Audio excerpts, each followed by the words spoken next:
જી હા, good morning, નમસ્કાર. હું છું નિલેશ પંડિત, આપનો મિત્ર.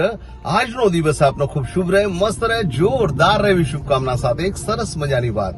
કોઈએ પૂછ્યું કે માં એટલે શું, માં વિશે કંઈક સમજાવો. આમ તો જોવા જઈએ તો માં વિશે વાત કરતા સાહેબ મોઢું ના થાકે, પણ માનો અર્થ શું? તો માનો અર્થ એ છે કે સાહેબ માં એટલે દુનિયાનો પહેલો પ્રેમ. આ ધરતી ઉપર ઈશ્વરનો અહેસાસ એ માં છે. આ કાંટો ભરેલી જિંદગીની અંદર ફૂલોની મહેક એ માં છે. એવું કહેવાય કે હજારો વખત ભગવાનની પૂજા કરશો ને તો ભગવાન મળશે કે નહીં મળે એની ખબર નથી, પણ સાચા હૃદયથી સાચા મનથી અગર માની સેવા કરીને તો ભગવાન એમાં જરૂર દેખાશે. એક પગના મોજામાં કાંકરી ફસાય તો ખૂચ્યા કરે છે આપણાને.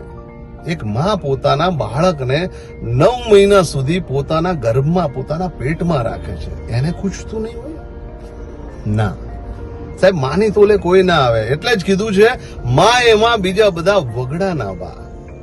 શુભ રહે આપનો દિવસ.